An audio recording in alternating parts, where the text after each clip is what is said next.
This is the Element Gaming Beryllium keyboard. Featuring mechanical switches and backlit lighting, this is a keyboard aimed at gamers. But it's also a very budget keyboard, and thus it's aimed at gamers on a budget. So then, is this cheap and cheerful, or just cheap? Over the last 3 weeks, I found out.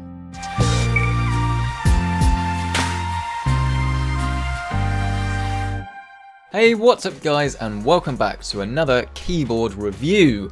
Today we're looking at the Element Beryllium, and yes, I've never heard of Element Gaming either before, but maybe we should have. This is a budget-friendly brand, and this keyboard is fully mechanical, and it's available for about £60 here in the UK, which is great because that's definitely the lower end of the market. There are some that sort of approach that sort of price point, but this is definitely one of the cheapest on the market. And it's a very nice design, and straight away, while it doesn't feel as premium as some of the other keyboards I've tested, it still stands up very, very well. It's mainly plastic, but you've got a sort of metal finish on the top as well. We've got a few comforts like a mute button and a scroll wheel, but these really don't feel as premium as they do on the Corsair K70, but that is 3 or 2 times the price depending on the model you go for. You do get a detachable wrist rest, and while this does detach again a little bit cheaply, it's actually really nicely well made and does a good job of keeping your wrist rested.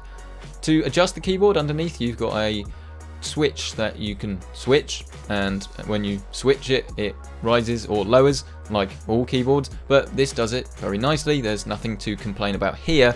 And while the underside goes for a blue finish, which arguably does look good, it does feel a little bit cheap. They haven't skimped out on the braided cable though, because this USB cable comes fully braided and looks very, very good. In the box you'll also find some replacement keycaps, as well as a keycap removal tool. The keycaps themselves are adequate. They aren't the best I've ever used, but can't really complain about the keycaps themselves. But underneath, this is the main thing. You will find a red mechanical switch. But this is kind of misleading, and to be honest, it's no one's fault, it's just the way it is. But these are not Cherry MX Reds, so these, while they do have similar characteristics, this keyboard does not behave like a Cherry MX Red switch. It's similar, but it's not the same, and that's just the overall experience I kind of have using this keyboard. It's not as good as if it did use Cherry MX Red switches. It's a very good looking keyboard, and it's a full size keyboard as well. So if you look at some of its competition, a lot of them are 10 keyless keyboards, so you're getting a lot here for your money. But ultimately, the typing and gaming experience isn't quite as good as if it used a Cherry MX Red switch, at least in my experience. But this is a more budget friendly keyboard, so that shouldn't really matter, right? Well, here's the thing. I got on well typing on the keyboard. I don't really have too much to complain about there. The benefits of a mechanical keyboard over a membrane keyboard is that it just feels nicer to type on, and you've got a lower actuation force and things like that. But personally, I think a mechanical keyboard is a premium product, and this just simply doesn't feel like a premium product when you're typing on it. This is also made worse by the fact that the spacebar, I'm not sure whether it happened when I removed it and put it back, but it just doesn't seem to function properly. And as you can see here, it wobbles from left to right, and when playing Battlefield 4, this was so infuriating. Not only that, but the C key has also developed a fault and has now sadly stopped working.